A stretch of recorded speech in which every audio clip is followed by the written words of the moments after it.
छठे में उस्तादनि जेको एहतियात करे स्कूल वारो कयो डेली कढी ॿियो ठठे पारां असांजी प्राइमरी टीचर आहे अदी राखिया उन सां उन बदतमीज़ी कई उन सां उनजो अॾंगो रहियो उन ख़िलाफ़ु इहो एहतियात जो बेसिकली गुज़िरियल 12 ॾींहंनि खां इहो एहतियात छठे दर्जे जा प्राइमरी उस्ताद करे रहिया आहिनि। असांखे ॻाल्हि इहा सम्झ में कोन थी अचे त छठे जो ॾियो एॾो वॾो मज़बूत थी वियो आहे जो उस्ताद जे एहतियात ते न हू लंघे उस्तादनि खां का हुन टीचर सां कयल बदतमीज़ी मादरत थो करे न सिंध जे हवाले सां न छठे जी तइलीम जो जेका डिस्टर्ब थिए पई उन तरफ़ तवजा ॾिए थो त इहे मुंहिंजे हिन रवैये करे जेका तइलीम डिस्टर्ब थी आहे उनखे आउं कीअं बैलेंस कयां। मूंखे अफ़सोस थिए थो हितां जे चूंडियल नुमाइंदनि ते बि पार्टी जे जेके बि चूंडियल नुमाइंदा MPs MNAs आहिनि उन्हनि ते बि जेके बि हिन छठे जी हिन तइलीम जेका मुतासिर थिए पई उन ॾांहुं उनजो को तवजा कोन्हे को ॿियो जा सपोर्टर थियो वेठा आहिनि। उस्तादनि सां हीअ जेका ज़्यादती ॾियो कई आहे उन तरफ़ असांजे चूंडियल नुमाइंदनि जे इन रवैये जी बि आउं मज़मत थो कयां। असां सम्झूं था त इहो सॼो मामिलो जेको आहे इहो मिनिस्टर एजुकेशन सरदार शाह पारां थींदड़ जेका बि करप्शन आहे एजुकेशन डिपार्टमेंट में जेका थी आहे हिन जे पीरियड दौरान हीअ उन सॼी करप्शन वारो इशू जेको थियो आहे उनखे दॿाइण जे लाइ नंढड़ा नंढड़ा इशू हर ज़िले में पैदा कया विया आहिनि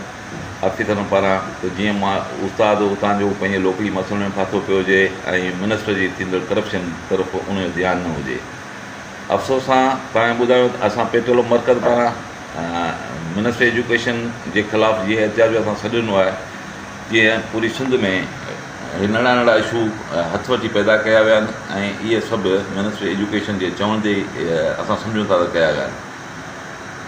सरदार शाह सिंध जी तइलीम जो केतिरो छॾणु आहे उहो तव्हां साथी दोस्तनि खे ॿुधाइण लाइ कल्ह जी रिपोर्ट आहे मुख़्तलिफ़ अख़बारनि में जेका रिपोर्ट थी आहे त गुज़िरियल जेके बारिशूं आयूं उन्हनि जे लाइ जेका बजट आई 16 अरब रुपया स्कूलनि जी ॿीहर बहाली ऐं मरमत जे लाइ उहा बि हे बिना के उघरा जी हड़प करे विया। 4 अरब कुझु करोड़ रुपया हुआ सिंध जे स्कूलनि जे फर्नीचर लाइ हींअर गुज़िरियल साल जेके इशू थिया हुआ उहे बि सरदार शाह हड़प करे वियो। ॿारनि जे किताबनि जे मामले में वॾो गबन थियो आहे जेके अॼु जे टाइम 40% 50% किताब असांजे स्कूलनि ते ॿारनि ताईं न पहुची सघिया आहिनि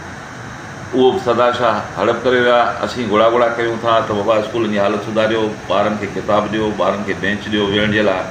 त सरदार शाह चवे थो त उस्ताद आङूठी छाप आहिनि ऐं हिननि खे पढ़ाइणु कोन थो अचे।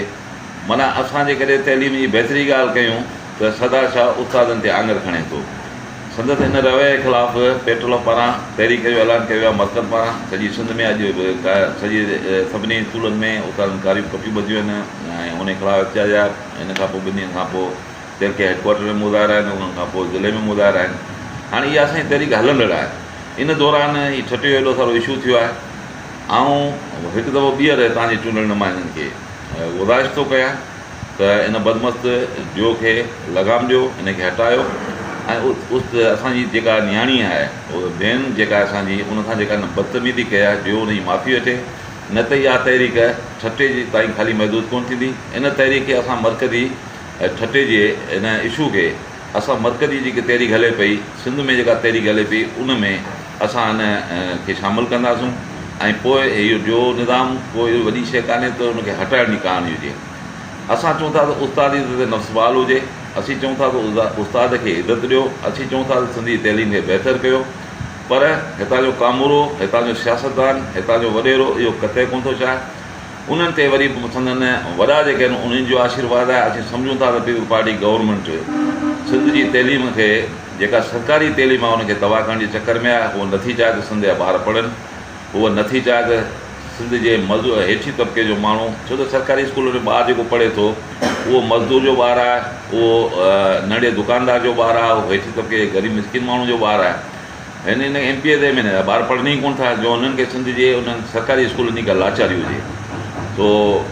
पेट्रोल सिंध जा सरकारी स्कूल असीं सम्झूं था त इदारा असांजा पंहिंजा आहिनि उन्हनि जे बचाइण लाइ पेट्रोल सिंध जी तइलीम खे बचाइण लाइ पंहिंजी जदोजहद जारी रखंदी। छठे जी जदोजहद में पेट्रोल मर्कज़ ऐं अॼु उन नुमाइंदे सां गॾु आणनि था ऐं असीं जेसिताईं इहो मामिलो हल नथो थिए तेसिताईं असीं गॾु हूंदासीं ऐं असांजी तहरीक हलंदी रहंदी।